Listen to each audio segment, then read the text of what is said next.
नमस्कार दोस्तों, मैं हूं जितेंद्र सिंह। स्वागत है आपका अग्रंज अकेडमी में। और मैं आज आपके सामने एक टॉपिक लेके आया हूं जिसका नाम है magnetic field intensity, reluctance, MMF और फ्लक्स के बारे में हमें देखना है। देखिए, मैग्नेटिक फील्ड इंटेंसिटी क्या होती है। मैग्नेटिक फील्ड इंटेंसिटी जब भी आप सुने, एच जब भी सुने, तो दिमाग में आपके आना चाहिए ये एक फोर्स है, कुछ नहीं है। क्या है? मैग्नेटिक फोर्स है। It is nothing but magnetising force per metre length. Suppose करिए मैं बॉडी हूं, मैं किसी मैग्नेटिक फील्ड में रखा हुआ हूं और मैं मेरे पर मीटर लेंथ पे कितना फोर्स लग रहा है, इसी को हम कहते हैं मैग्नेटिक फील्ड इंटेंसिटी। सपोज करो ये बॉडी है, ये मैग्नेटिक फील्ड में रखी हुई है, चाहे ये परमानेंट मैग्नेट में रखी हो या फिर इलेक्ट्रोमैग्नेट के प्रभाव में रखी हो। इस पे कितना पर मीटर, इस पे कितना फोर्स लग रहा है, उसी को हम कहते हैं मैग्नेटिक फील्ड इंटेंसिटी। क्या कहते हैं? Magnetic field intensity. If बहुत फेमस फॉर्मूला है, H/L = NI। H यहां से आता है NI/L, यानी NI को ही हम बोलते हैं MM/लेंथ। इसका मतलब जो है एम्पियर टर्न मीटर। N का है टर्न, I का एम्पियर पर मीटर। ठीक है, आइए देखते हैं। कल मैंने वीडियोस में मैग्नेटिक फील्ड डेंसिटी में कुछ बातें रखी थी, वो देखते हैं। बी मैग्नेटिक फील्ड डेंसिटी कहते हैं, इसका ऐसा ही यूनिट है, वो है टेस्ला। इसका दूसरा यूनिट है weber per metre square. B equals to 5/A से आया है। और newton upon ampere into metre भी होता है, जो F इक्वल्स टू BIL से आता है। ठीक है, इस सब बात का बी और एच का मैं कंक्लूजन निकाल लूंगा। आपने बी और एच कर्व पढ़ा होगा, बहुत फेमस कर्व है, बच्चे पढ़ते हैं फर्स्ट ईयर में। बी एच कर्व आपने पढ़ा होगा। इस कर्व को बताने से पहले मैं बी और एच बताना चाहता था आपसे। देखिए, कंक्लूजन ये कहता है कि जब भी आप बी सुने किसी कांस्टेंट बॉडी में, जैसे ये बॉडी है, जब भी आप बी सुने, बी का मतलब ये होता है किसी पर्टिकुलर ट्रांसफॉर्मर के लिए, किसी particular DC machine, AC machine, synchronous, whatever, तो उसके लिए जो फ्लक्स का मतलब है, वो बी का क्या मतलब है? फ्लक्स।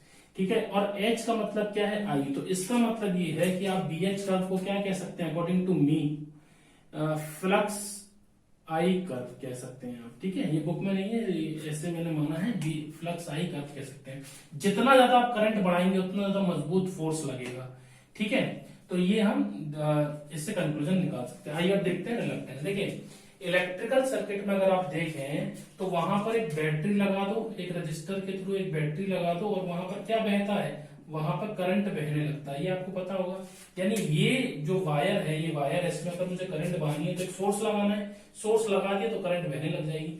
लेकिन ये क्या इसमें वायर में करंट इजिली बहने लग जाएगी? इसका कुछ रेजिस्टेंस होगा। अगर कॉपर वायर है तो जल्दी बहेगी, और एल्युमिनियम वायर है तो थोड़ी कम बहेगी, है ना, मतलब इजिली बहेगी। ठीक है, तो हम क्या करते हैं? रिलक्टेंस ऐसे ही मैग्नेटिक सर्किट में होता है। The obstruction produced by magnetic circuit to flow magnetic flux is called reluctance.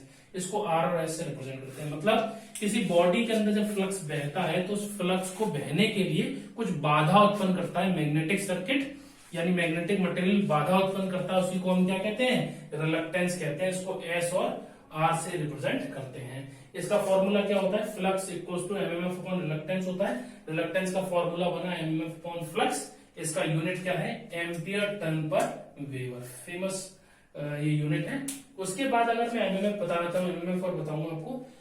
MMF क्या होता है? एमएमएफ जानते ही एनआई होता है। देखिए, ये कोई बॉडी है, अगर इस बॉडी के चारों तरफ एक वायर लपेट दूं मैं, ठीक है, 2 टर्न के एक वायर लपेट दूं, और मैं इसके अंदर, ये कोई लोहे का टुकड़ा है, और इसके अंदर मैं करंट लगाऊंगा, मैं 2 एम्पियर करंट लगाऊंगा, तो ये थोड़ी सी मैग्नेट बनेगी, थोड़ा सा।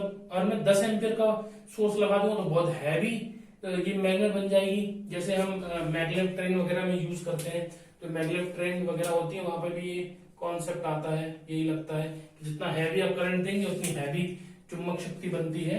तो ये magnetic field intensity, magnetic field density, B and H को याद रखें, फ्लक्स और आई से रिलेट करें। रिलक्टेंस आप जानते हैं, एमएफ जानते हैं। इसके बाद हम फ्लक्स देखते हैं, और मैं ट्रांसफॉर्मर में आपको बताने जा रहा हूं कि कैसे हम फ्लक्स और एमएमएफ जनरेट होता है। करंट से एमएमएफ जनरेट होगा, फिर रिलक्टेंस के थ्रू वो फ्लक्स बहेगा उसमें। ठीक है, ये देखते हैं फ्लक्स क्या होता है। आइए अब देखते हैं मैग्नेटिक फ्लक्स क्या होता है। देखिए, मैग्नेटिक फ्लक्स क्या होता है? ये नंबर है, सिर्फ नंबर है। The number of magnetic force of line passing through a perpendicular surface area is called flux. ये आपने पढ़ा होगा। देखिए, ये बॉडी है, इस बॉडी में से ये किसी मैग्नेटिक फील्ड में रखी है, कोई मैग्नेटिक फील्ड में रखिए और इसमें से निकलने वाली बल रेखाएं, इसके आर पार जितनी भी बल रेखाएं निकलेंगी उनको हम कहते हैं फ्लक्स कहते हैं। ठीक है, अब देखिए एक इसमें एक कंफ्यूजन बच्चों को ये रहता है कि सर जैसे हमने ये बॉडी रखी और ये फील्ड लाइंस निकल रही है ना, फील्ड लाइंस निकल रही है, तो ये आपको क्या दिख रही है, ये आपको ऐसा लग रहा होगा ये एंगल जो है वो 90 डिग्री है। हर किसी को लग रहा है कि बॉडी ऐसे करके रखी हुई है, ऊपर से निकल रही है, यानी 90 डिग्री है। इसका जो फॉर्मूला होता है फाई इक्वल्स टू BA होता है, डॉट BA डॉट प्रोडक्ट है, स्केलर क्वांटिटी, स्केलर प्रोडक्ट है BA cos थीटा। जब थीटा जीरो होगा तो ये मैक्सिमम होगा, थीटा जब जीरो होगा तो फ्लक्स मैक्सिमम होगा, BA आएगा, और जब थीटा 90 डिग्री होगा तो फ्लक्स जीरो आएगा। तो वो लोग ये सोचते हैं कि सर जैसे ये है, अब ये जैसे बल रेखा, एक बल रेखा दिखाता हूं, ये 90 डिग्री बना रही है, इसमें से जा रही है, तो ये एंगल जो है वो 90 डिग्री है, 90 डिग्री है, लेकिन यहाँ फ्लक्स जीरो आ रहा है नहीं।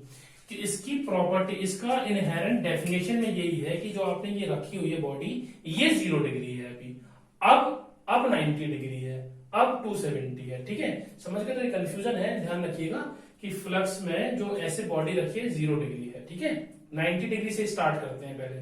आप जहां से देख रहे हैं इसको आपको लग रहा है 90 डिग्री, लेकिन इसके अंदर जाइए आप तो आपको दिखेगा ये 0 डिग्री है। ठीक है, इसको 0 डिग्री मानते हैं। इसका फॉर्मूला क्या होता है, KBA इंटीग्रेशन फॉर्मूला, बी का ds के रेस्पेक्ट में इंटीग्रेशन करते हैं। आइए अब मैं आपको समझाता हूँ ये फ्लक्स, MMF और रिलक्टेंस कैसे फ्लक्स बनाते हैं, मतलब MMF और रिलक्टेंस कैसे फ्लक्स बनाते हैं। ठीक है, मैंने एक ट्रांसफार्मर ले रखा है, सिंपल प्राइमरी लगा रखा है सोर्स में, है ना, सेकेंडरी में कुछ नहीं है, लोड नहीं है। देखिए मैंने जैसे ही यहाँ से सोर्स सप्लाई ऑन किया होगा, इसमें करंट I बही होगी और इसमें नंबर ऑफ टर्न्स होंगे।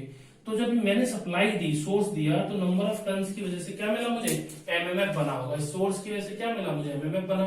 MMF की वजह से, क्योंकि ये एक मैग्नेटिक मटेरियल है, इसके अंदर अपना रिलक्टेंस होगा, इस रिलक्टेंस की वजह से इन दोनों के कॉम्बिनेशन से क्या बनता है, फ्लक्स बनता है, नहीं अपॉन एस, ऐसे करके इसमें बहता है फ्लक्स। देखिए जैसे ही आपने AC अप्लाई ऑन की, I गया, N टर्न्स थे, उसमें I बहने लगा, रिलक्टेंस ने अपोज किया, लेकिन वो फ्लक्स बहने लगा, MMF बनाया होगा, NI ने MMF बना दिया होगा, उसकी वजह से बहने लगा। जितनी ज्यादा I होगी उतना ज्यादा फ्लक्स बहेगा। ठीक है, तो ये सब है मैग्नेटिक फ्लक्स।